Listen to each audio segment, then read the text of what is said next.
Bonjour à tous, aujourd'hui exercice intéressant sur le polyscalaire. On appelle les recherches d'ensemble de points des lignes de niveau. MA carré plus MB carré égale 4. Quel est l'ensemble des points du plan tel que MA carré plus MB carré égale à 4? On prend A et B 2 points du plan, AB vaut 2. On avait déjà traité cette question en utilisant la relation de Schall et les propriétés du polyscalaire. Très bel exercice d'ailleurs. Et donc ça, c'est une deuxième méthode. On peut aussi utiliser un repère et des coordonnées, notamment le calcul du polyscalaire à l'aide des coordonnées. On est parti, donc quel repère est-ce qu'on peut bien choisir? Imaginons, donc AB, quel repère on peut prendre? On va prendre un repère centré en A, donc l'origine c'est A. Je vais prendre un premier vecteur ici, qui va être construit colinéaire à AB, dans le même sens, donc je vais prendre ici 1 demi, je vais prendre ici exactement à la moitié. Donc mon premier vecteur sera 1 demi de AB. Il est bien de norme 1, puisque AB est de norme 2. Et ensuite, on va construire donc un repère orthonormé. Donc je vais mettre un... Donc ça sera mon vecteur classique, un I. Et ensuite, un deuxième vecteur, donc, qui sera vers le haut ici, J.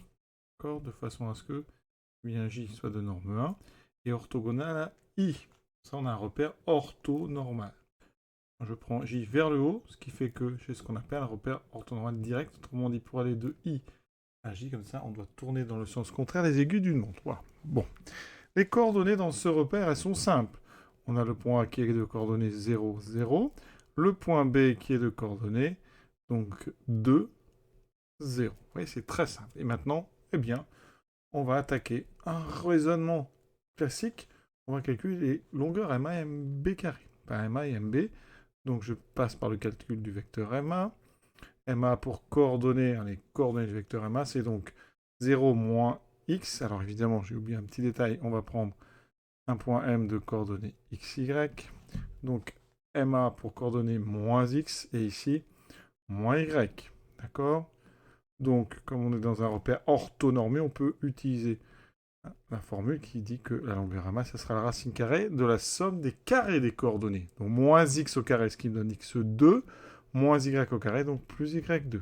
J'insiste, quand on met moins x au carré, c'est comme si on mettait x au carré, d'accord? Le moins disparaît, c'est une fonction paire, la fonction carré.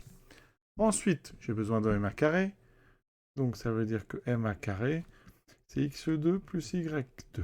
Je fais pareil avec MB. Donc le vecteur MB a pour coordonnées donc 2 moins x, 0 moins y. Donc toujours la même formule, racine de donc 2 moins x au carré plus y2. Donc ça veut dire que MB carré est 2 moins x au carré plus y2. Voilà. Maintenant revenons à notre équation. Donc un point M de coordonnées x, y appartient à mon ensemble E. Ça équivaut donc au fait que MA carré plus MB carré égale 4. D'après ce que je viens de dire, ça fait x2 plus y2, ça c'est MA carré, plus 2 moins x au carré plus y2, ça c'est MB carré égale à 4. On a équivalence, d'accord? Et on va ici essayer de voir à quoi correspond cette équation cartésienne. Une équation cartésienne, je rappelle, c'est une équation avec des x et des y qui sont les coordonnées justement du point qu'on cherche, des points qu'on cherche. Alors, il y a deux types d'équations en première et au lycée, c'est les équations, dans le plan, les équations de droite, cartésiennes de droite, ou les équations cartésiennes de cercle.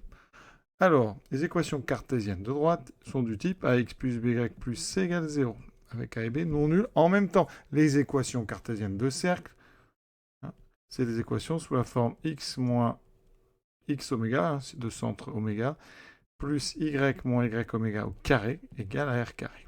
Donc là, on est plus proche d'une équation de cercle, on a des carrés.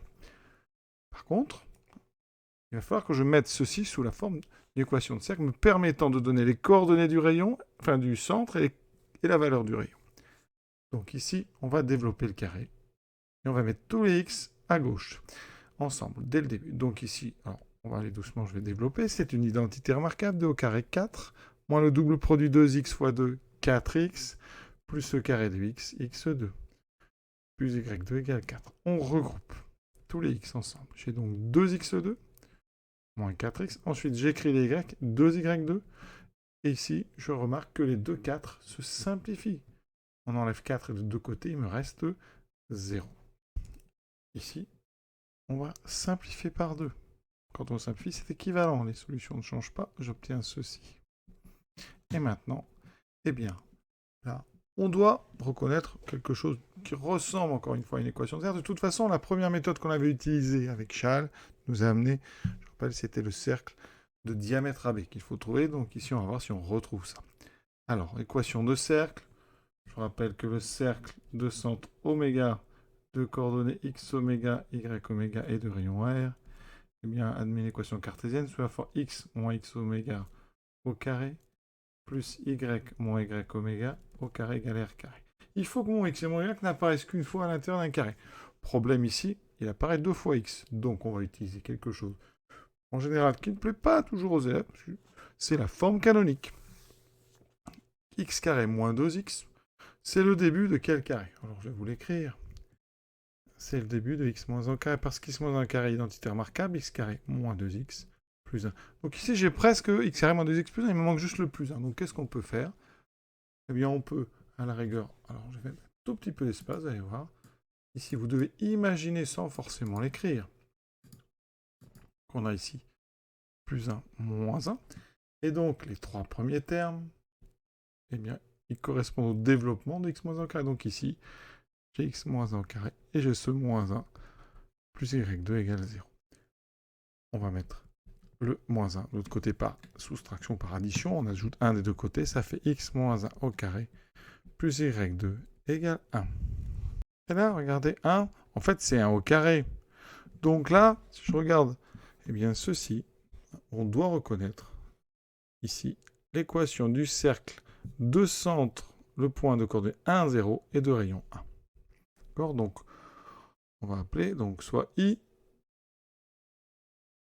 le point de coordonnées 1, 0. Il se trouve que I, c'est le milieu de AB. Donc ici, eh bien, vous avez bien, je vais mettre vraiment sous la bonne forme, c'est x moins xi au carré plus y moins 0, donc y moins yi au carré égale donc r carré. D'accord, égale 1 au carré, donc r vaut 1. Ça veut dire qu'ici, mon point M appartient au cercle de centre I, coordonnées 1, 0 et de rayon 1. Et ça, si vous réfléchissez, on va regarder sur le dessin, c'est le cercle de diamètre AB. Quand on se place ici en I, qu'on fait le cercle, et bien on obtient ce cercle-là. Après, hein, et c'est le cercle de diamètre AB. Il est bien, son centre sur le milieu de AB, c'est I, et le rayon, c'est bien la moitié de AB, c'est 1. Donc ici, je peux même dire que M appartient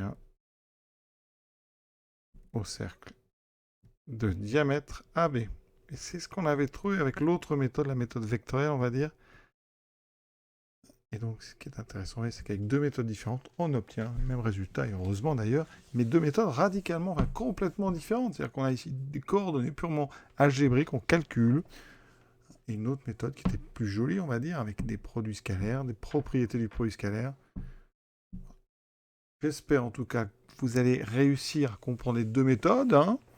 Donc en première, sachez que c'est bien de comprendre ce genre de choses. Alors être capable de refaire, c'est pas toujours évident, mais déjà comprendre ce qui se passe quand on le raconte, eh bien c'est déjà un premier pas.